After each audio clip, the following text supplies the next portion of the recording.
All right, so this is a fascinating sports figure. That's Caitlin Clark. The Fever come in tonight. They're playing the Connecticut Sun. It'll be on national TV, right? Yes, indeed. And I have a text chain with my family that a bunch of farmers out there in Iowa, where I will be later this week, and they're all huge Caitlin Clark fans. And so we were just talking about her. I find her to be fascinating, and just more than anything, I find how the WNBA has reacted to her to be fascinating. A lot of the stuff that she had to kind of endure last year, I thought was a rookie thing. People are going to say it's a race thing, and maybe that plays into it. But I just thought a lot of what we saw last year would not be there this year, and it still is. It's amazing to me that there's not more players that kind of have her back. And when she's been injured, she's missed, I think, about 9 games. Yeah. Early in the season when she was getting injured, they said the ratings drop off almost 50% when she's not out there. It's amazing to me. The WNBA players voted her 9th amongst guards for the All-Star game. She finished first in voting, of course, for the fans for the All-Star game, and third by the media in the All-Star game. But the WNBA players voted her 9th for the All-Star game. It's too bad because what she has done for that league is just made it so much more enjoyable, and for the players to still kind of treat her the way they do is it's a little bit disheartening.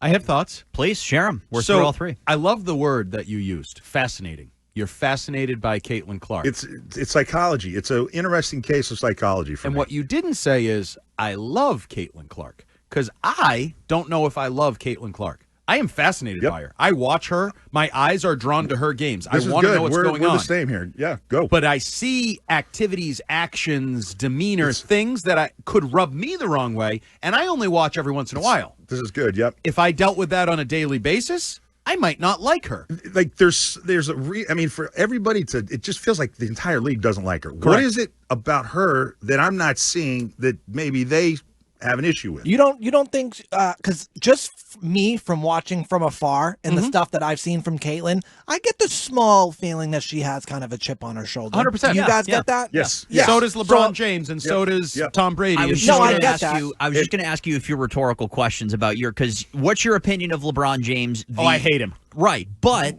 do you enjoy watching him? Yeah, but I root against him. Do you appreciate what he does in the game of basketball? He's freaking unbelievable. Right. And is he fantastic for the game? Yeah. Does the game suffer when he's not involved in some capacity? Yes. Okay. There you go. It's very, very similar. But what is LeBron James? The best player of all time? No, I was just going to throw it out there because Ted threw it out there.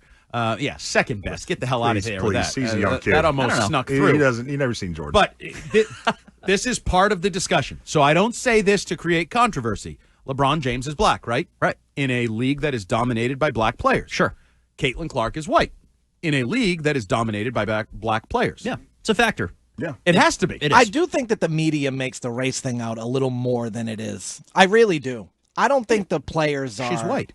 I get it, but I feel like the media has kind of created it into like this racism, like that's the main thing. I really think that's a lot lower than, especially to these players. So then, what's your reasoning as to why she's clearly not liked or respected or coddled or treated? Nobody likes the prom queen. Everyone's gonna hate on the prom queen. But it's the prom queen who almost gives it as good as she gets it. Yes, too, right. She talks some smack. Well, that's to my original point that she has a chip on her shoulder, which was what I was LeBron say. didn't. The chosen one at 18 years old when he joined the Cleveland Cavaliers.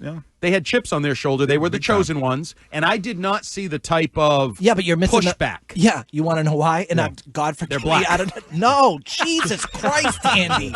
Females. They're women. Like they're catty. They're gonna come on. That's more so offensive than the black thing. Jesus, good God! I don't know. You just offended this whole half hour. the entire audience.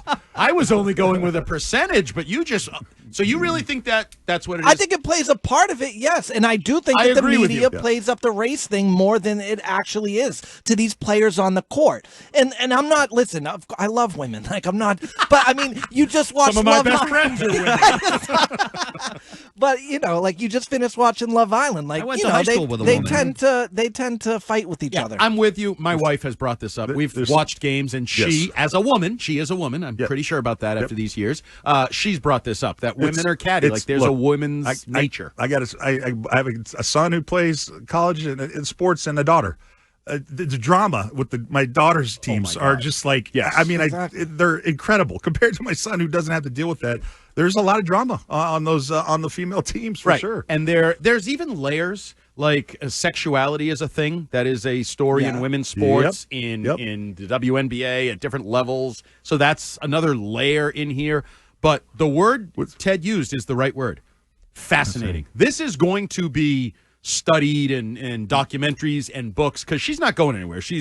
They better hope she's not going anywhere because they're screwed if she goes somewhere because her audience is a big part of their audience. And that's why they're playing where tonight? TD Garden. The TD Garden. Yeah. Why? Caitlin Clark. Right. That's literally the two words. So no they can sell disrespect out, to the right. Connecticut Sun. No disrespect to what you've been building over decades. That is awesome. Growing the game and building a fan base and all of that. There's a reason that I watched last year when you were at the Garden and this year when you're at the Garden because Caitlin Clark brings eyeballs. When does the tide turn? She's second in shooting percentage in the WNBA.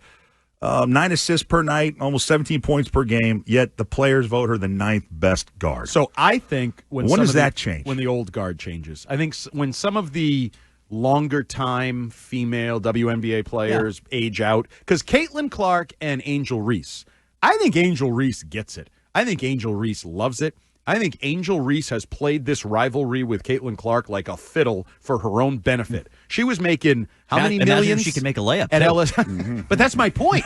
She's like, I'm not really that good, but if they want me to be her rival and I can parlay this into Bird versus Magic, Very true. I will play that game and collect that coin. Yes, Stiz. I just took a quick look on the internet. You guys want to guess the cheapest price you can get into the TD Garden for tonight? How about 200, 150. I'm going to say 150. 150. Ted, you gonna go 200 or 200? Dan, $125. 150. Wow. Yeah.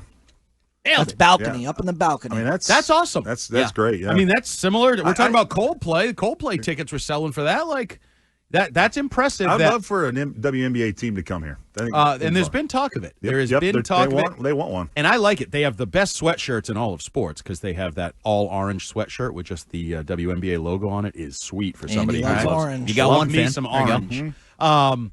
But no, this is and we did get a positive text actually, which is rare from the 857. This may be the greatest WEEI segment of all time, and I don't think that's sarcasm. I think that's do. actually. Oh, screw you, Stan! I was feeling good. I was taking it as an actual compliment. No, I right, think keep this going. is interesting, and especially when it's really interesting, right now. You know why?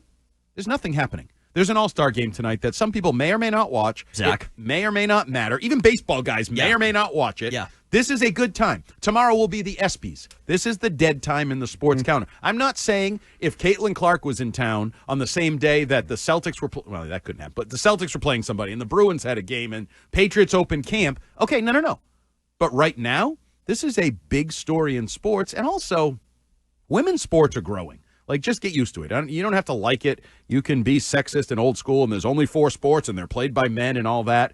That's not the reality anymore. Women's sports are growing. They're fun. Is it a different game? Yes. Are you going to see anybody dunk? No. Are there going to be any alley-oops? No. Can it be a fun game?